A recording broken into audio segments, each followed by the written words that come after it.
told you coming in, things are going to be high scoring. You're going to need at least 4, sometimes 5, maybe even 6, as we found out today. Only actually needed 5. I love that empty netter, though. Eichel pokes it away from McDavid, sends it the length of the ice, just barely gets it in. Beautiful. Absolutely beautiful. But got to score.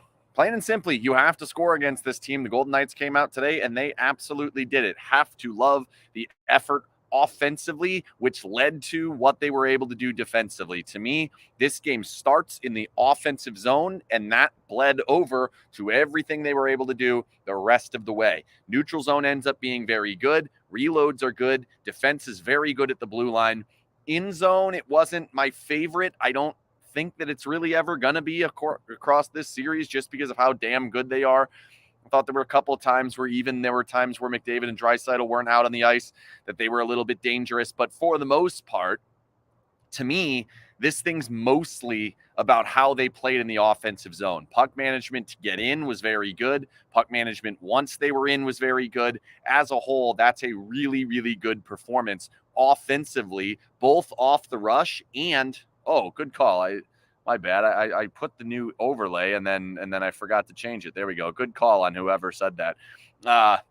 That's better, right? I made the new overlay. I just didn't actually put it on there. Gentleman's sweep was last time. I hope that doesn't happen this time, right? And now that we see that, boy, that was bad to have that on there. And take some shit if that's what ends up happening. I don't think that's what's going to happen. So again, to me, coming into the series, there were a couple of things that had to happen. First of all, the Golden Knights were going to have to score. I think they're going to be able to score throughout this entire series. I don't think there's going to be all that many times where we're going to walk out of these games where they get 0 or 1, something like that. I think in the games they lose, they're still going to find a way to get 2, 3, sometimes maybe even 4. So I'm not as worried about what it looks like offensively. I'm more worried about how the flow of the game is going. And in this particular game, the flow of the game went exactly like the Golden Knights would have enjoyed. That's what we want to see. That's the style in which we want to see these types of games going, which you look at it. So obviously they get the early penalty. I hated that call on Haig. I understand letter of the law, that's interference, but we're at the beginning of a series. We're trying to lay down the law here. I don't think that has to be interference. And if that's interference, we're going to have to do a much different job throughout the rest of this series and how they defend McDavid through the neutral zone, because that can't be interference. But nonetheless, they get that play. They get that power play. It's a dropped assignment. We'll go into that potentially if power play continues to be a big issue, which it might, or penalty kill, I guess is what I'm saying. We'll see as we move on. But then from that moment, the Golden Knights started kind of utilizing what was going well. Their forecheckings really started to come alive. They were really good making sure they were making the right decision through the neutral zone, either to carry it in, which they had a lot of those opportunities because that's kind of what you can do to this Edmonton team at different times, or if they had to, throw it in deep, make the play, and make something happen. That's good stuff. That's how you want to go about it. And what happened from there is then all 4 lines at different times were able to hold the puck in the offensive zone, make them defend, make it difficult for them to exit the zone. And then when they did, the reloads from the forwards were good. That allows good gaps from the defensemen. You'll see a story on SinBin tomorrow about that. I've got quotes from a whole bunch of guys about that. Really, really good. Taking control of the puck and taking control of the game in the offensive zone, as weird as it sounds, is what's going to limit them in the neutral zone, them being Edmonton, in the neutral zone and then into the offensive zone. How many times tonight did we see McDavid come flying out of the zone with the puck? However, there's 5 guys behind it. He's got to skate by the first guy in the 1-1-2-2. He then has to skate into the teeth of the next 4, and he ends up in the middle. He dangles through a couple of guys multiple times, but still cannot get through all 5. It's unrealistic to think he's going to get through all 5 consistently against the Golden Knights. That's the style of defending the Golden Knights are going to have. It was very good. Now, I do think it's interesting to note, from my perspective, watching this game, and you guys know that I'll tell you what I think at different times. I've seen games that have gone the opposite way. From my perspective, the Golden Knights were the reason for a lot of the errors and mistakes and mishaps maybe that were being caused by the Oilers. I thought that the Golden Knights were the reason that their exits were struggling, and Golden Knights were the reason some of their entries were struggling. I do think they got a little bit hard-headed maybe there towards the back end of the third period, where they were refusing to throw the puck in and refusing to truly get on the forecheck, trying to kind of have that controlled entry. So maybe that's one that we'll see. But to me, this was not team comes into Vegas, isn't prepared, isn't able to play their game, can't pass, can't make it, execute plays, missing shots, those types of things.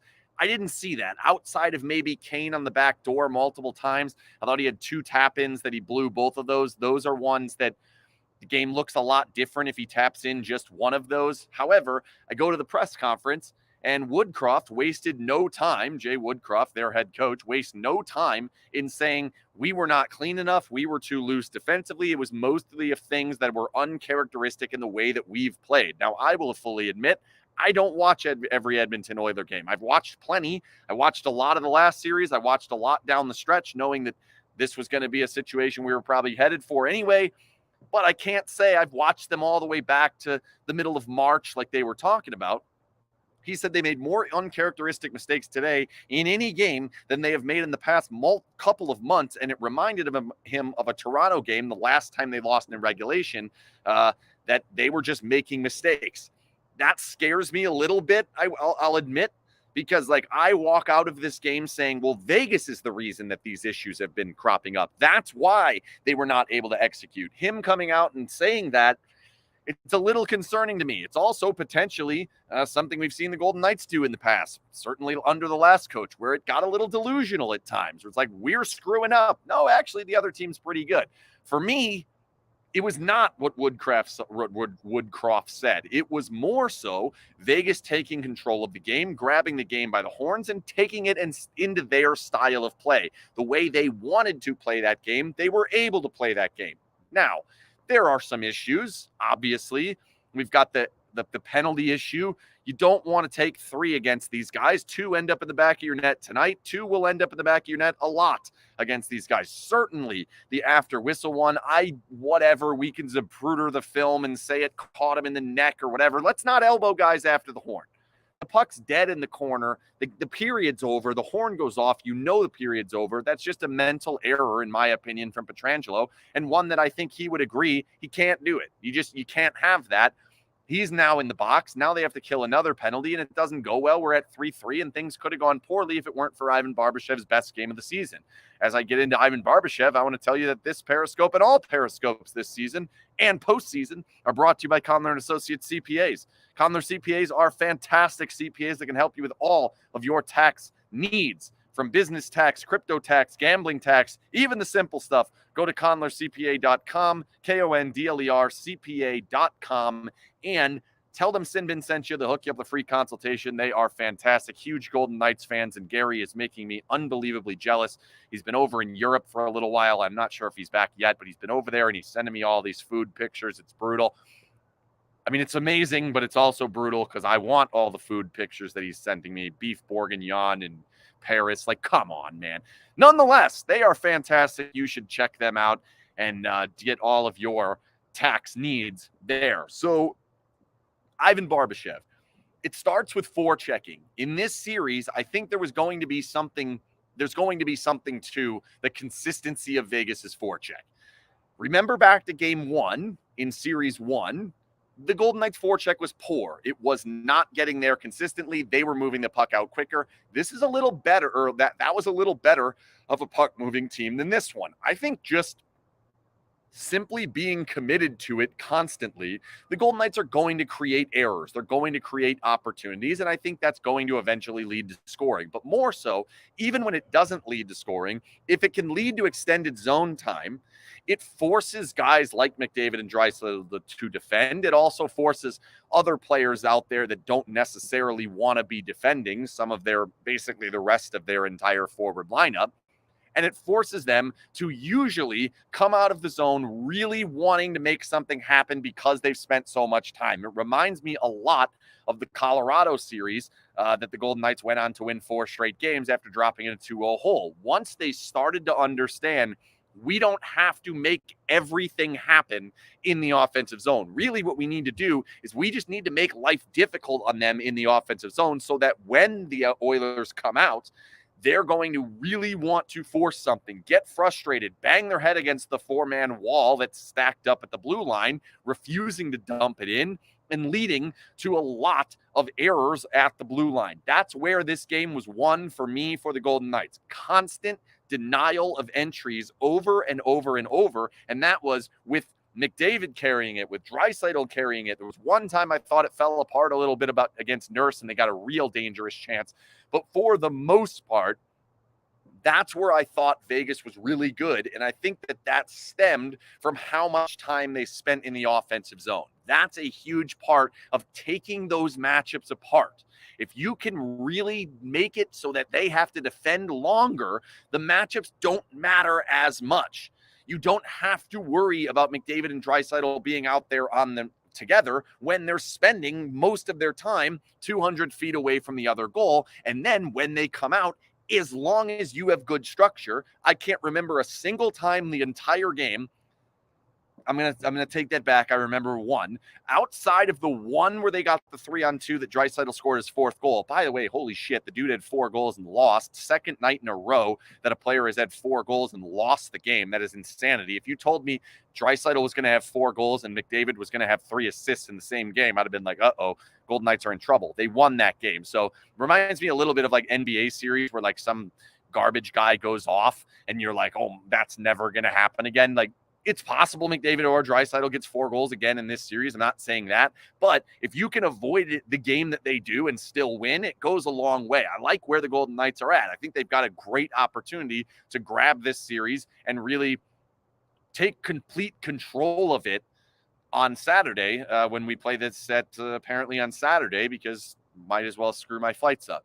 But when the Golden Knights turned the puck over in the offensive zone, they were not doing it in ways that was leading to easy exits or leading to controlled exits or even one pass to controlled exits.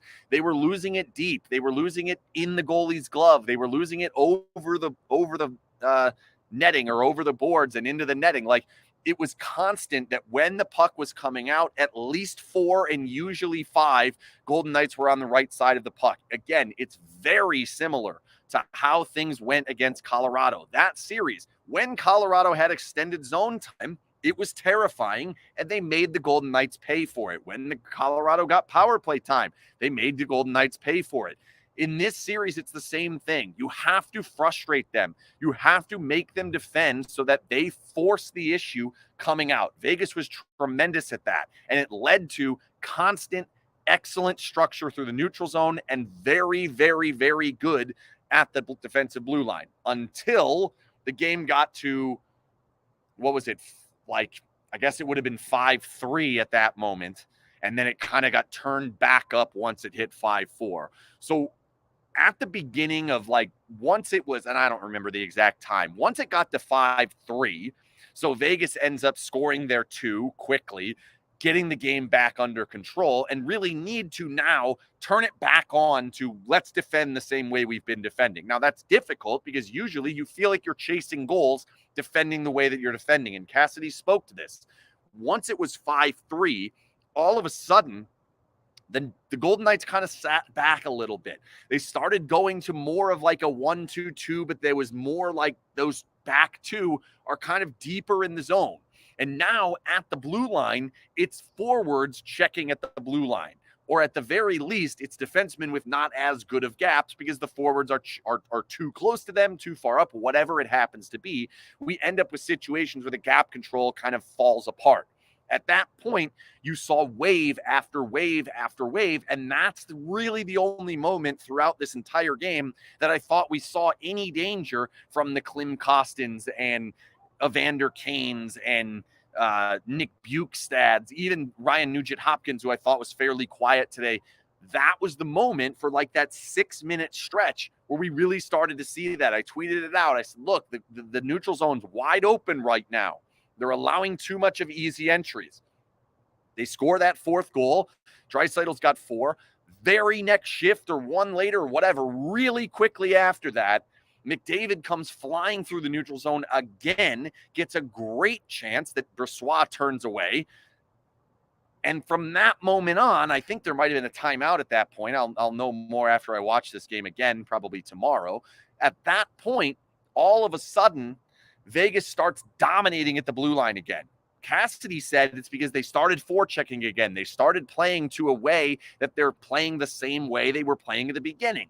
Force them to hem them in the offensive zone, really lock it up in the neutral zone. Now your gaps are good, all of it. Yeah, Chris is right. There was a TV timeout there, the under 10. And from that moment forward and all the way up, it was about 8 minutes until they hit that under 6 timeout. And they might have even got rid of it. There was a timeout there. The Oilers called the timeout on the too many men. From there on, all of a sudden, it was constant over and over and over again. Draisaitl carries it into 3 guys. Vegas gets a stick on it. McDavid carries it into 4 guys. Vegas gets a stick on it. They're unwilling to dump the puck in. And when they were dumping the puck in, it was because they needed a change. Vegas gets the clean exit. That's how you have to play against this team. If you give them zone time, they will either make you pay or they will score goals on you by drawing penalties. Like, that's what's going to happen. Have to be better at that. Once it got to 5-4, it got way better. So I see a lot of people mentioning Stone's back. It's obvious, it's clear, it's not going to stop. Stone comes back into the lineup, coming off of 2 back surgeries. His first game is a playoff game. The Jets, the Oilers, the Stars or the Kraken, and then who are the other 4 teams? New Jersey, Colorado, Maple Leafs, and Florida. Whoever it is of them, they're going to keep hitting him in the back. It's not going to stop. Either his back is going to hold up or it's not. As long as it holds up, the Golden Knights are in pretty good shape. If it doesn't, we're in big trouble. It's not going to be because these guys are hitting him in the back. I would be surprised if something happens because they're hitting him in the back. That's what's going to happen. So you can say it's Bush League. You can complain about it all you want. But I promise you, if Leon Draisaitl had a back issue or something wrong, you'd want the Golden Knights to test that thing out too. That's the way hockey is played. That's what happens. This is professional sports. There's millions of dollars on the line. It's going to happen. So to me, stop worrying about it. Hope that he makes it through. It seems that every time they hit him in the back, he scores goals. So I don't know what to tell you other than it's going to keep happening. Hopefully it keeps pissing him and his teammates off, and hopefully they keep scoring goals. That's what has happened to this point. I don't know what else to say beyond that. As far as the whole ESPN coverage thing, I don't know. I didn't watch the game. I'll watch it. I'll try and do it off of mute. I usually watch it on mute at different times. I don't know. Did McDavid look slow? I don't think he looked slow. I think it looked like he was coming through multiple players over and over and over again, and that's why Vegas was really good against him specifically. I think he's going to be better as the series goes on. I think the Golden Knights forecheck is going to not be as effective as consistently. I do think that there's something to be said about the fact that this is a massive change in how the game is going to go. It reminds me quite a bit of kind of the change in style from when they played San Fran to then when they played Winnipeg or San Jose in round 2 of year 1 to when they played Winnipeg in round 2. Like, Golden Knights came in there and kind of got blitzed out of that series because they're playing a little bit different brand of hockey. I thought that's kind of what we saw here, was like they weren't necessarily fully ready for it. They said they were going to be ready for it. They knew that they wanted to be ready for it. They just weren't actually ready for it. Why was Skinner so hesitant to go to the bench? Good question. Because the Golden Knights were playing fantastic hockey at that moment. It's usual that you want to have full possession before the goalie comes out. He didn't have it at all for, like, how long was it? 2 minutes? 3? Maybe longer? It was a long time. Did not have it. So he's standing there waiting for his opportunity. They finally do get full possession in the neutral zone. And at that point, it's like, well, there's only a minute left on the clock. He's got to go. Obviously, there was some sort of miscommunication. It's a huge break for the Golden Knights. It ends up going down as a power play goal for Vegas. They now have 2, so it's officially 2-2 in the series.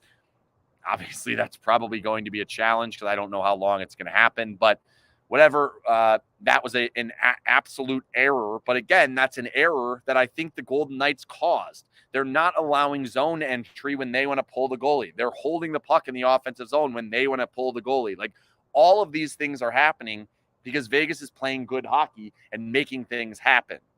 Instead, it gets kind of thrown out there as like, well, they fucked it up. I don't think that's necessarily what happened.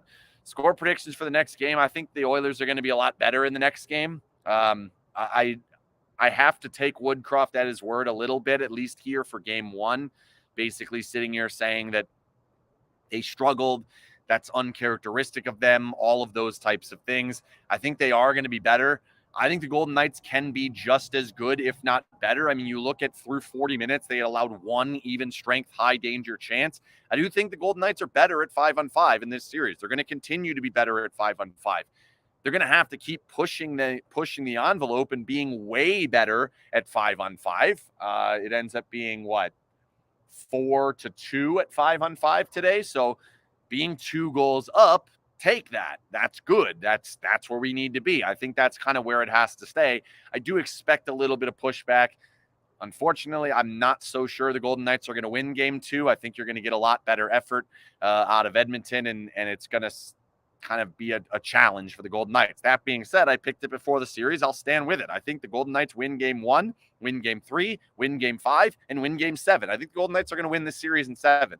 I think the depth is ultimately going to get it done, and I think they're in a good position to make something happen here. Being up 1 goal, massive. Again, thanks to Kondler & Associates CPAs for sponsoring all of these Periscopes after the game. We will be back for goalie interference tomorrow. Thursday, right? Yeah, tomorrow, 7 o'clock, right here, same place, 7 o'clock tomorrow with Mike. We'll see if I make something happen on Friday. Not sure yet. And then obviously the game on Saturday. We'll stick around to do one after that. And then I'll be off to Edmonton from there, and we'll have plenty of time. I got a whole bunch of time in Nashville on Saturday, so we'll definitely be doing some stuff on Saturday, so stick around for that. But that's all I got. Good night. Golden Knights are up 1-0, despite Draisaitl scoring 4. Gotta love that. See ya.